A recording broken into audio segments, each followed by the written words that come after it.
Hello. तो अपन ने देखो ग्रह के लिए देखे उपग्रह के लिए अपन सॉल्व कर रहे थे। तो अपन ने उपग्रह की चाल देख ली थी, वी नोट आती है। देखो उपग्रह का कुछ भी निकालना है तो F C equal to F G कर दो। एफ सी क्या होता है, M P square by R, और ये होता है G M M upon R square. इससे ये चल जाएगा, इससे ये चल जाएगा। कुछ भी निकाल लो, इससे तुम वे निकाल सकते हो, काइनेटिक एनर्जी निकाल सकते हो, सब कुछ निकाल सकते हो। देखो अपन ने उपग्रह की चाल देखी थी, वी नॉट होती थी under root G M upon R, है ना। काइनेटिक एनर्जी देखी थी उपग्रह की, कितनी होती थी, G M M upon R ए। और टोटल एनर्जी तो काइनेटिक एनर्जी का उल्टा होता है ना, minus G M M upon R. और टोटल एनर्जी पोटेंशियल एनर्जी का उल्टा होता है, वाह, बाई 1/2 होता है। तो पोटेंशियल एनर्जी होती है minus G M M by 2 R. इसका आधा, इसका इसको 2 मल्टीप्लाई कर दो।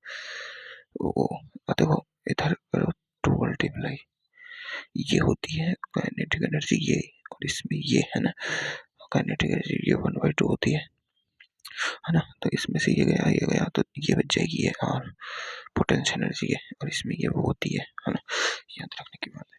अब देखो अपन ने उपग्रह का आवर्तकाल भी देखा था, मैंने बताया था तुम्हें। उपग्रह का आवर्तकाल निकालने के लिए क्या है, देखो वही ओमेगा बराबर 2 पाई बाई टी यूज करो, है ना। ओमेगा की जगह अपन वी बाई आर यूज कर सकते हैं। ये हो जाएगा 2 पाई बाई टी, तो ये हो जाएगा T equal to 2 pi R by V. V क्या है, उपग्रह की कक्षीय चाल। तो अगर अपने यहाँ टी बराबर 2 पाई आर और उपग्रह की कक्षीय under root G M by R रखेंगे, तो ये देखो हाफ आवर में हाफ ऊपर जाएगा, तो ये हो जाएगा कुछ। अपन ने ये निकाला था टी स्क्वायर समानुपाती होता था आर की पावर क्यूब के। ये उपग्रह की कक्षीय चाल का वो केपलर का थर्ड नियम निकाला था अपन ने। और अपन ने क्या देखा, पृथ्वी की सतह, इसकी जो उपग्रह होता है पृथ्वी की सतह पर, उसका आवर्तकाल कितना होता है, 1.5 घंटे होता है। कैसे, देखो अपन ने ये वाला फॉर्मूला निकाल लिया था कि T equal to 2 pi R under root G M by R. अगर अपन ने पृथ्वी के लिए देखे जाए, पृथ्वी की सतह के लिए, यानी पृथ्वी की सतह के लिए देखे जाए, तो ये आर हो जाएगा, ये एम हो जाएगा, और ये भी आर हो जाएगा, है ना। तो T equal to 2 pi R, और ये हो जाएगा under root G M earth बटे आर, ये अर्थ की है आर, है ना। अब देखो ये आर हाफ पावर में ऊपर गया तो माइनस हाफ पावर में चल जाएगा, किसमें चल जाएगा, माइनस हाफ पावर में। और लेकिन अगर हम इसने इसे ऐसे करें, यहाँ मल्टीप्लाई विद आर और आर मल्टीप्लाई कर दें अंदर ही रूट में, तो टी इजिकल टू ये हो जाएगा 2 पाई बाई आर ई। और देखो G M upon R square, ये होता है क्या, जी, क्या होता है जी, क्या होता है जी। देखो ये बचा आर ई और ये जी, क्या ग्रेविटेशन फील्ड। तो देखो हाफ आर ई से ये गया, ये बचा हाफ में, है ना। तो टी इजिकल टू आ जाएगा 2 पाई रूट में हाफ आर ई बटे हाफ जी। ये वाला फॉर्म हो जाएगा। और इसकी वैल्यू होती थी 1/2 आवर, लगभग 86 मिनट। कितनी होती थी, 86 मिनट। तो इतना अपन देख चुके थे। अब अपन केपलर के नियमों की बात करेंगे। तो देखो केपलर भाई ने कुछ नहीं कहा, केपलर भाई आए और कुछ बातें बता के चले गए। तो केपलर से पहले पृथ्वी को माना जाता था गोला, लेकिन असल में गोला नहीं, ये तो था अंडा, अंडा थी पृथ्वी। अब अंडे को उठा के देखते हैं अपन, तो अंडा थोड़ा लंबा होता है, बिल्कुल। अंडा क्या होता है, लंबा होता है। जैसे ये पहले गोला थी, ठीक है, पृथ्वी, लेकिन अब इसको कर दिया अपन ने अंडा। अब देखो अंडे करते ही इसका देखो ये भाग, ये दूरी कम है और ये दूरी ज्यादा हो गई, ये वाली दूरी, ये वाली दूरी ज्यादा हो गई, है ना। तो इसने इसको तो मान लिया क्या, इसने इसको मान लिया ए दूरी, ई, और इसको बी मान लिया, ठीक है। अब देखो अगर यहाँ से एक कर्व बनाऊं इस पॉइंट से मैं, तो ये कर्व बनेगा आधा, है ना। और इस पॉइंट से बनाऊं तो ये वाला कर्व बनेगा। देखो ये इस पॉइंट से बना रहा हूँ तो ये खींचा मैंने कर्व, है ना। इस पॉइंट से बना रहा हूँ, ये वाला कर्व बना। देखो इससे, देखो ये प्रकार ली, इससे बनाया तो ये कर्व बन गया। देखो ये इससे बनाऊंगा, ये कर्व बन जाएगा, है ना। वो रख के बनते हैं ना, इसलिए, है ना। तो देखो 2 कर्व बन रहे हैं, 2 केंद्र हो गए इसके, दो केंद्र हुए कि नहीं हुए, बिल्कुल। ये ऐसी पृथ्वी होती है, लेकिन लेकिन लेकिन लेकिन लेकिन अब ये जो पृथ्वी की साइज हुई, है ना। लेकिन जो पृथ्वी जो चक्कर लगाती है ना, उसमें बताया था। ये मैं क्या बता रहा हूँ यार, ये पृथ्वी के बारे में नहीं बताया केपलर भाई साहब ने बताया था कि जो सूर्य है ये सूर्य है ना। क्या है? सूर्य। तो इसके चारों ओर पृथ्वी चक्कर लगाती है। तो इसने बताया कि ये पृथ्वी चक्कर ऐसे लगाती है इस अक्ष में। मतलब ये दो केंद्र हो जाएंगे इसके, एक केंद्र, दो केंद्र, एक पे सूर्य होगा, एक खाली होगा। मतलब पृथ्वी एक बार तो सूर्य के नजीक आएगी, एक बार से पृथ्वी से सूर्य से दूर जाएगी। और इस मतलब दीर्घ वृत्त में चक्कर लगाती है पृथ्वी, ये बताया था। इस देखो पहला नियम क्या है, इसके अनुसार सभी उपग्रह दीर्घवृत्त कक्षा में उपग्रह ग्रह के चारों ओर चक्कर लगाते हैं। जहां ग्रह दीर्घवृत्त के किसी एक के फोकस पर स्थित होता है। तो देखो सूर्य सूर्य क्या है? तारा है, लेकिन पृथ्वी एक ग्रह है। तो सूर्य के चारों ओर पृथ्वी चक्कर लगा रही है, तो सूर्य ग्रह है, पृथ्वी उपग्रह है। समझ में आई बात? यहाँ पृथ्वी उपग्रह है क्यों? क्योंकि ग्रह के चारों ओर जो चक्कर लगाता है वो उपग्रह कहलाता है। तो ये एक दीर्घवृत्त ऐसा होता है। अब दीर्घवृत्त की बात कर लेते हैं अपन। दीर्घवृत्त होता क्या है आखिरकार में, है ना। तो देखो दीर्घवृत्त होता है अपना, उसमें दो फोकस होते हैं, एक फोकस, दो फोकस, है ना। दो नाभि होते हैं, है ना। और ये बीच की इस रेखा से गुजरते हैं, ठीक है। इस रेखा से गुजरते हैं, ठीक है, कोई दिक्कत नहीं। ये बीच की रेखा है, ये वाली सेंटर, है ना। इस दूरी को मैं ले रहा हूं यहां से यहां तक बी, यहां से यहां तक ले ली मैंने ए। कोई दिक्कत है? तो ये भी ए हो गई और ये भी बी हो गई। मतलब ये पूरी दूरी हो गई 2b, ये हो गई पूरी दूरी 2a। कोई दिक्कत है? नहीं। अब देखो इसका फोकस ये है, एक F1, ये है इसका दूसरा फोकस है F2। फोकस बिंदु होता है ये, है ना। ठीक है, कोई दिक्कत नहीं है भाई, कोई दिक्कत नहीं है। अब मानो देखो ये एक, देखो यहाँ से और यहाँ तक ये एक्स एक्सिस हो गया अपना, ये वाई एक्सिस हो गया, ठीक है। ये एक्सिस हो गया, ये अपना वाई एक्सिस हो गया, कोई दिक्कत नहीं है, ठीक है। अब देखो अगर ये ग्राफ देखा जाए एक्स एक्सिस और वाई एक्सिस पर, तो उल्टा कर्व नहीं हो रहा है, ये वाला ग्राफ नहीं बन रहा है। देखो ये वाला ग्राफ, अगर ये वाला ग्राफ बनता है तो ये यूं समझ लो कि ये है दीर्घवृत्त का ग्राफ। कहाँ से आया है? यहाँ से आया है। समझ में आई बात? कहाँ से आया है? यहाँ से। देखो अपन ने कई ग्राफ पढ़े हैं। इधर देखो एक ग्राफ अपन ने ये वाला पढ़ा है, एक ग्राफ अपन ने ये वाला पढ़ा है, एक ग्राफ अपन ने ये वाला पढ़ा है, ये एक ग्राफ अपन ने ये वाला पढ़ा है, ये ग्राफ अपन ये वाला पढ़ रहे हैं। तो ये ग्राफ है ना, ये अर्धवृत्त दीर्घवृत्त का ग्राफ है। किसका है भाई? दीर्घवृत्त का। अब देखो ये फोकस अब केंद्र से, किससे? केंद्र से इस फोकस की दूरी, केंद्र से फोकस की दूरी क्या कहलाती है? ये कहलाती है ए ई। क्या? ए ई क्या है? ये दूरी है ए, और ई क्या है? ई क्या है भाई? ए ई।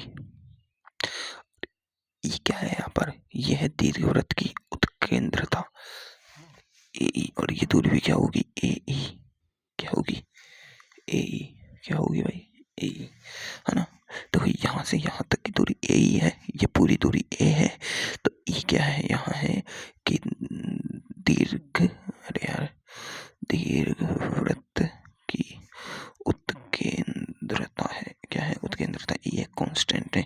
अब देखो ए बड़ा है ए से, समझो ए बड़ा है ए से, तो ए ई की वैल्यू क्या होगी? ये 1 से कम होगी। ई की वैल्यू 1 से कम होती है। याद रखने की बात। कैसे याद है? कैसे समझ आई अपन को? कैसे समझ आई अपन को? कैसे समझ आई अपन को? अरे यार क्या बोल रहा हूँ मैं?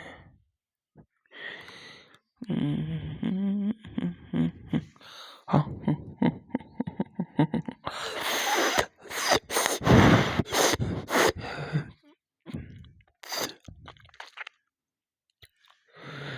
दिल का है, दिल का क्या कुछ ठाक है ये दिल, है ना। अब दीर्घवृत्त की एक बार और बनाते हैं अपन समीकरण। तो देखो ये दीर्घवृत्त है अपना, ये इसका केंद्र हो गया। ये हो गया, इस पर यहाँ फोकस रखा है, यहाँ फोकस रखा है। अपन को पता है ये दूरी B है, ये दूरी भी B है। अपन को पता है ये टोटल दूरी A है, ये टोटल दूरी A है। ठीक है, अपन को पता है यहाँ से और इस केंद्र की, इस लाइन की दूरी क्या है, AE। तो ये जो बची दूरी है इसे कहते हैं R1। क्या कहते हैं भाई अपन, R1। क्या कहते हैं भाई, R1। यहाँ से यहाँ तक की दूरी, और ये दूरी भी AE है ना। और ये दूरी बची R2, ये दूरी टोटल A। तो देखो R1 की वैल्यू क्या होगी, R1 की वैल्यू है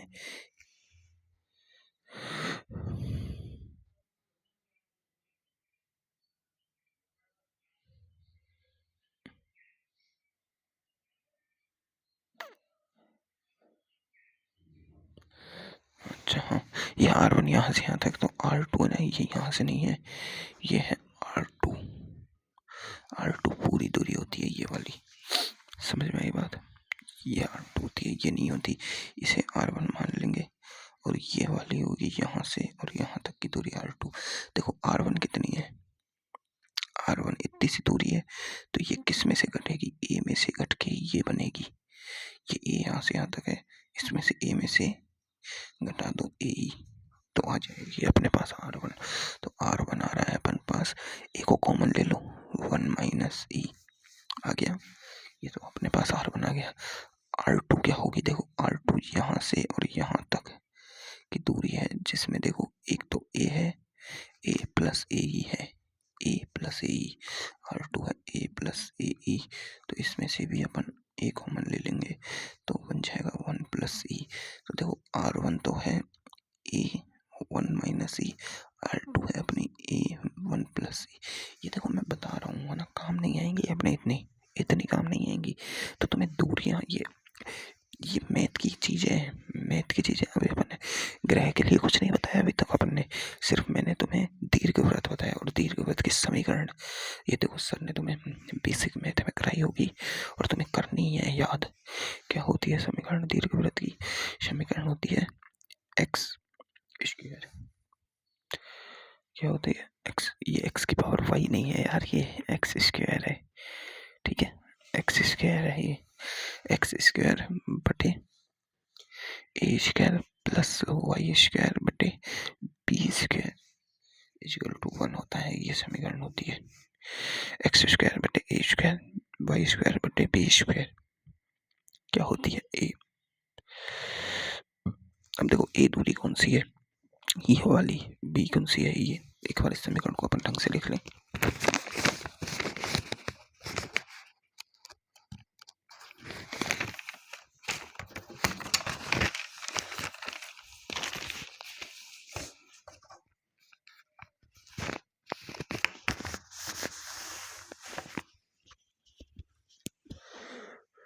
देखो इस समीकरण को अपन ढंग से ले लेते हैं।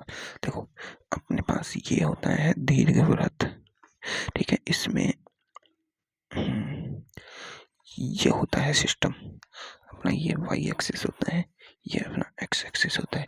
तो ये दूरी होती है यहाँ से यहाँ तक की x, यहाँ से यहाँ तक की होती है ये अपनी y दूरी। ठीक है, अब ये दूरी कितनी है अपने पास, कांस्टेंट दूरी b, और ये दूरी कितनी है a थी, ये x एक्सिस है, ये y एक्सिस है, ये दूरी a थी, ये थी। तो देखो x स्क्वायर बटे में लो a को, प्लस y स्क्वायर बटे में लो b को, b का स्क्वायर, है ना। और ये आ जाएगी अपनी ये दोनों होती है 1 के बराबर। ये है समीकरण अपनी। कैसे आई कैसे नहीं आई याद नहीं करना, क्या है वो याद करना है। तो देखो अब समझ में आया। अब देखो केपलर का पहला नियम कहता है कि जो जितने भी ग्रह होते हैं वो दीर्घवृत्त के किसी न किसी एक सेंटर पर होते हैं, यानी या तो इस ध्रुव इस नाभिक पे होंगे या इस नाभिक पे होंगे। मान लो इस फोकस पर ग्रह है तो इसके चारों ओर अब ये उपग्रह चक्कर लगाएगा। तो देखो मान लो उपग्रह इस कंडीशन पे है, तो इसकी दूरी सबसे न्यूनतम होती है ग्रह से, बिल्कुल। और मान लो इस जगह पे है ग्रह तो सबसे ज्यादा दूरी होती है, बिल्कुल। अब देखो जब ग्रह इस जगह पे आता है, मतलब मान लो ये सूरज है और अपनी पृथ्वी इस जगह पे आई, मतलब यहाँ से आना स्टार्ट कर रही है। देखो ढंग से देखो, कहाँ से, यहाँ से नजदीकियां बढ़ जाएगी और बढ़ेगी यहाँ तक, ऐसे जाएगा ना ग्रह, यहाँ से यहाँ तक, है ना, यहाँ से यहाँ तक। तो ये मान लो ये यहाँ से स्टार्टिंग हो गई लास्ट फरवरी से गया जनवरी, फरवरी, मार्च, अप्रैल, मई। अब ये देखो दूरियां कम हो गई। अप्रैल मई की सबसे ज्यादा गर्मी, मई, जून, जुलाई, अगस्त, सितंबर, अक्टूबर, नवंबर, दिसंबर। अब देखो नवंबर यहाँ आ गया वापस। अब दिसंबर, जनवरी, फरवरी, मार्च, अप्रैल, ये 4 महीने ये यहाँ रहेगा। देखो सूर्य से जितनी दूरी होगी ठंड उतनी ज्यादा होगी। सूर्य से जितनी दूरी होगी तो इसलिए ठंड आती है, सर्दियाँ इस कारण आती है। अगर सर्कुलर पथ होता ना, ग्रह ऐसे होता और इसके चारों ओर ऐसे चक्कर लगाता, सर्कुलर पाथ होता और ग्रह सेंटर में होता, तो पूरे साल मौसम एक जैसा रहता। लेकिन पथ कैसा है, दीर्घवृत्त, इस कारण जितना पृथ्वी सूर्य से दूर होती है, जितना पृथ्वी सूर्य से दूर होती है उतना उतना उतना उतनी ही सर्दियां पड़ती है। अब एक बात समझो, ये तो पहला नियम हो गया कि वो दीर्घवृत्त में चक्कर लगाएगा, ठीक है। अब सेकंड लो, सेकंड लो,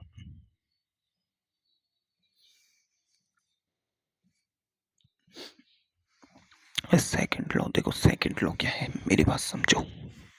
सेकंड लॉ कुछ ऐसा है, एक बात बताओ, सेकंड लॉ समझाने से पहले मैं तुम्हें कुछ बता देता हूँ। ये सूर्य है भाई, एक बार तो ये इससे इतनी दूर है, कितनी दूर, इतनी दूर, है ना। एक बार ये इससे इतनी करीब है, अर्थ की बात कर रहा हूँ, अर्थ की बात कर रहा हूँ। देखो जितना अपन नीचे जाएंगे उतना ग्रेविटेशन फोर्स बढ़ता है। तो सूर्य का ग्रेविटेशन फोर्स बहुत ज्यादा है पृथ्वी से, तो ये सूर्य से दूरी बढ़ने के साथ साथ ग्रेविटेशन फोर्स की बात क्या है, G M M by R square. दूरी बढ़ी तो एफ जी घटा, समझो, दूरी बढ़ी तो एफ जी घटा, यानी ग्रेविटेशन फोर्स घटा। अब अपन को पता है कि पृथ्वी भी ये सूर्य का ग्रेविटेशन फोर्स एफ जी इधर लगेगा और पृथ्वी भी अपना एक फोर्स लगाती है, ग्रेविटेशन फोर्स, और वो ग्रेविटेशन फोर्स एक नियत दूरी पर आके क्या बन जाता है, नियत दूरी पर आके वो बन जाता है एफ सेंट्रीफ्यूगल, एफ सेंट्रीपिटल बढ़ जाता है, अभिकेंद्रीय बल बन जाता है। जो ये अभिकेंद्रीय बल होता है ये M V square by R, यही वी इसे घुमाने पर मजबूर करता है, वी क्या, यही वी इसे घुमाने पर मजबूर करता है, समझ गए।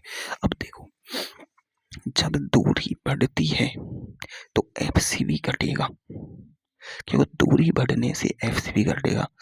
अब जब ये एफ सी घट रहा है तो इसे कांस्टेंट करने के लिए, जब एफ सी ही घट रहा है तो ये भी घटेगा, वेग भी घटता है। मतलब समझो कि पृथ्वी सूर्य से जितनी दूरी पर होती है वो उतनी स्लो गति से चलती है। समझ आई बात, जितनी दूर होगी पृथ्वी उतनी स्लो गति से चलेगी, और जितना पास होगी उसका ये एफ सी बहुत ज्यादा बढ़ जाएगा। क्यों, एफ सी संतुलित करेगा तो इससे ही ग्रेविटेशन फोर्स को, अब ग्रेविटेशन फोर्स बढ़ जाएगा तो इसका ये सेंट्रीफ्यूगल फोर्स बढ़ जाएगा। इसीलिए तो कहते हैं, देखो सूर्य के सबसे नजीक ग्रह कौन सा होता है, सूर्य के सबसे नजीक ग्रह कौन सा होता है, बुध ग्रह। बुध ग्रह की स्पीड इतनी होती है, इतनी होती है, इतनी होती है, मत पूछो। और सूर्य से सबसे दूर ये प्लूटो, नेपच्यूनियन होते हैं ना, इनका तो भाई 4-5, मतलब 20-30 सालों में अपने 20-30 साल निकल जाते हैं, उससे भी 14 सालों में उसका एक ग्रह, एक चक्कर पूरा होता है उनका, बाहर वालों का। क्यों, जितनी दूरी जाएंगे उतना फोर्स कम लगेगा, उतने ही उनकी चाल कम हो जाएगी, और जितना पास जाएंगे उतना ही उसकी चाल तेज हो जाएगी।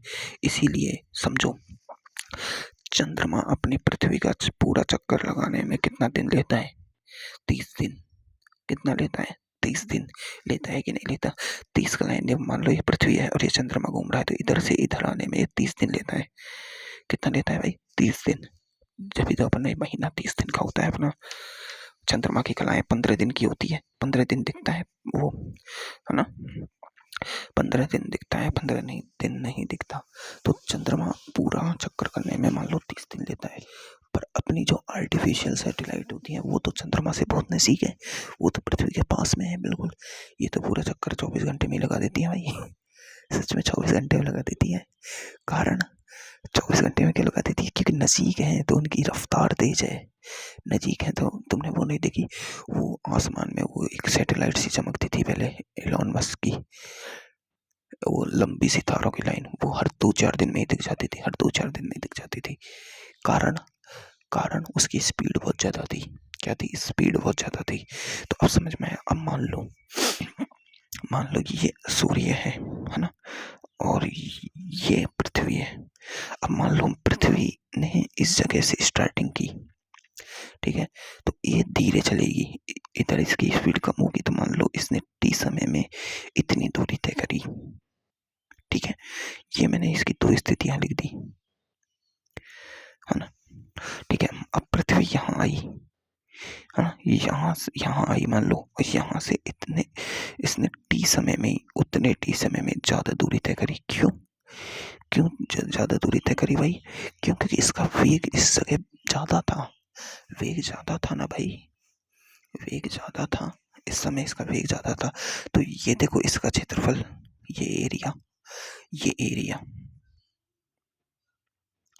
ये एरिया, इसने टी समय में जो ये क्षेत्रफल तय किया, इसने इस सीट में जो ये क्षेत्रफल तय किया, इधर और इधर, इधर और इधर, टी समय में, है ना, टी समय में जो मतलब ग्रह व उपग्रह को मिलाने वाली रेखाओं द्वारा समान समय में तय किया गया क्षेत्रफल नियत रहता है। मतलब इसने इतने टी समय में जब ये किया है ना, तो टी समय में ही अगर ये करेगा तो ये क्षेत्रफल A1, और ये A1 और ये A2, क्योंकि ये पहले किया था ना, तो A1 अगर T1 बराबर T2 है तो A1 बराबर A2 होगा। मतलब समान समय में समान क्षेत्रफल तय करेगा। ये है केपलर का दूसरा नियम। क्या है भाई दूसरा नियम? क्या है भाई ये केपलर का दूसरा नियम है। अब देखो इसे साबित करने के लिए सर ने इतना लंबा वो डेरिवेशन कराया है ना, लेकिन मुझे नहीं लगता अपन को इस डेरिवेशन की बिल्कुल ज़रूरत है। क्या है? बिल्कुल ज़रूरत है अपन को इस डेरिवेशन की। मुझे नहीं लगता कि बिल्कुल ज़रूरत होती है।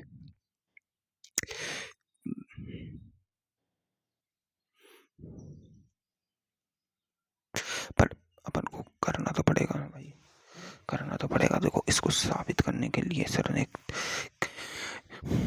तरीका बताया है, लेकिन अपन को देखो मेरे हिसाब से साबित नहीं करना चाहिए। देखो इतना तो पता लग गया कि भाई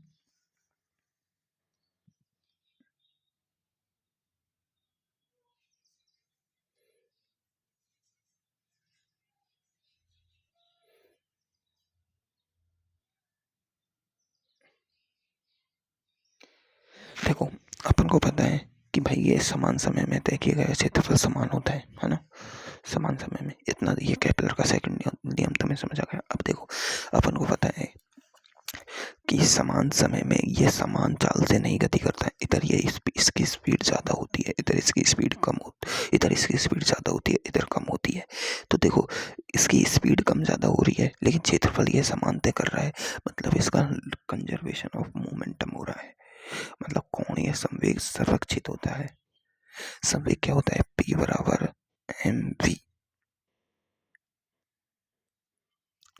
तो इसका जो देखो इस गति में इसका ये तो संवेग होता है, और L बराबर होता है m की जगह I और v की जगह ओमेगा, L ओमेगा, है ना। तो L ओमेगा यानी ये कंजर्वेशन ऑफ लीनियर नहीं एंगुलर मोमेंटम, कोणीय संवेग संरक्षण का नियम पालन करता है। एंगुलर मोमेंटम मैंने L गलत लिख रखा है, तो तुम्हें ये याद कर लेना है। अगर तुम कहोगे तो मैं तुम्हें नेक्स्ट क्लास में इसका डेरिवेशन करा दूंगा।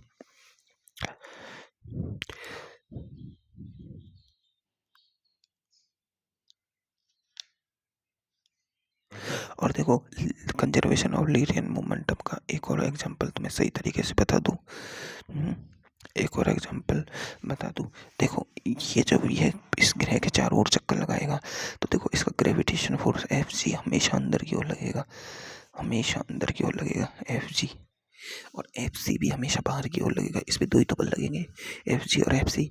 तो देखो, जब भी घूर्णन अक्ष की दिशा में कोई बल हो, घूर्णन अक्ष की कोई दिशा में बल हो, तो वो सारे बल शून्य माने जाते हैं। मैंने तुम्हें बताया था कि ये घूर्णन अक्ष से गुजर रहा है, इसका बला गुण 0 होता है, बताया था। जो भी घूर्णन अक्ष से बल गुजरता है उसका बल 0 होता है, क्योंकि अपन को हमेशा एफ लंबवत लो, यानी टो बराबर क्या होता है, आर क्रॉस एफ।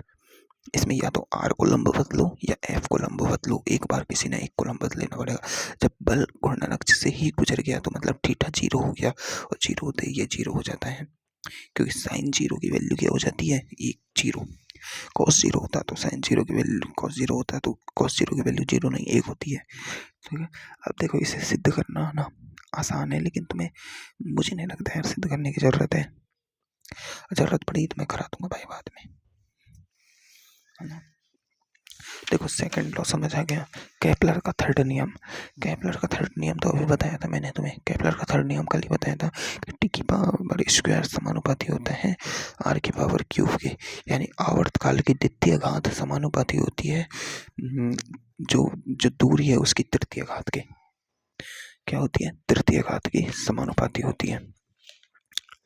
दीर्घवृत्त की त्रिज्या, अब इसकी त्रिज्या क्या हुई, इसकी त्रिज्या क्या होती है दीर्घवृत्त की, देखो दीर्घवृत्त की त्रिज्या होती है ए, क्योंकि ये पृथ्वी, ये अर्थ से यहाँ मतलब ये ग्रह से ये दूरी, तो ये दूरी होती है आर, कितनी होती है आर भाई, आर।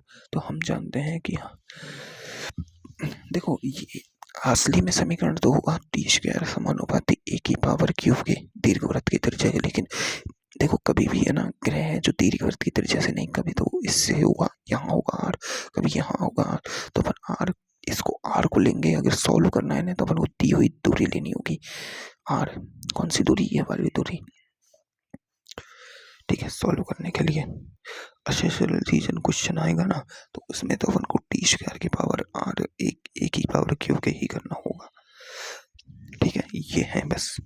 अब देखो भूस्थायी उपग्रह, भूस्थायी उपग्रह ऐसा होता है, ऐसा उपग्रह जिसका आवर्तकाल पृथ्वी के आवर्तकाल के बराबर मतलब 24 आवर होता है।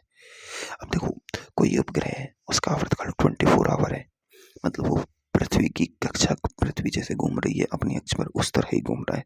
मतलब ऐसे उपग्रह जो अपने सैटेलाइट होते हैं ना, उनको, क्योंकि सैटेलाइट बहुत पास होते हैं तो उनका आवर्तकाल बहुत ज़्यादा हो जाता है। बाहरीनता का मतलब क्या होता है भाई, बाहरीनता का मतलब एम जी का मान शून्य होना, ना कि एम का मान शून्य होना। समझो, देखो नोट्स में अगर लिफ्ट फ्री फॉल होती है, लिफ्ट फ्री फॉल होती है तो अपन को बाहरीनता का अनुभव होता है, क्योंकि ए बराबर जी हो जाता है ना। तो मैंने तुम्हें एनएलएम में बताया था कि फ्री फॉल होता है जब अपने को जीरो बल महसूस होता है। स्पेस में भी यात्री बाहरीनता का महसूस करते हैं। जब बाहरीनता है तो आवर्तकाल का एक फॉर्मूला होता है, टी बराबर 2 पाई/√m के, ये अपन SHM में देखेंगे कैसे आया कैसे नहीं आया। इसमें जब बाहरीनता का ये ही 0 हो गया, m बराबर 0 हो गया, m वजन पर निर्भर कर रहा है, तो वजन पर भार, तो ये टी क्या होगा, आवर्तकाल 0 हो जाएगा। आवर्तकाल मतलब यदि किसी पेंडुलम को स्पेस में ले जाया जाए तो वो पेंडुलम घूमेगा नहीं, वो अपना काम करना बंद कर देगा। पेंडुलम काम कैसे करता है, ऐसे ऐसे ऐसे ऐसे ऐसे ऐसे करता है ना, ऐसे ऐसे, तो ये करना बंद कर देगा क्योंकि बाहरीनता आ जाएगी ना, इस कारण। और बंधन ऊर्जा तो मैंने तुम्हें बहुत प्यार से बढ़ाई है। बंधन ऊर्जा क्या होती है, ऐसी ऊर्जा जो मतलब जो इसकी टोटल एनर्जी है, उस टोटल एनर्जी को, ग्रह की बंधन ऊर्जा क्या होती है, टोटल एनर्जी का -2 से, यानी टोटल एनर्जी जितनी नेगेटिव होगी उसकी उतनी, इसे पढ़ लेना बंधन ऊर्जा। मैंने तुम्हें बता ही दी थी बंधन ऊर्जा क्या होती है, यानी ग्रह के पास जितनी टोटल एनर्जी है वो नेगेटिव में है, अगर उसे उतनी ही एनर्जी पॉजिटिव में दे दी जाए तो वो अपनी बंधन ऊर्जा से मुक्त हो जाएगा। अब देखो एनर्जियों के ग्राफ और आते हैं यार, ग्राफ, एनर्जियों के ग्राफ और आते हैं भाई। ये 2 क्वेश्चनों को तुम करना, अगर हो जाए तो ठीक है। मैं ना, मेरे पास थोड़ा टाइम कम है क्योंकि मैं खुद लेट हो गया आज, इसलिए ना आज की क्लास इतनी ही रखते हैं। मैं तुम्हें कल की क्लास में समझा दूंगा, और कल क्या, मैं तुम्हें इसका ना अच्छे से एक लेक्चर दे दूंगा 27 तारीख से पहले ही, बढ़िया सा, जिसमें सारा रिवीजन हो जाएगा।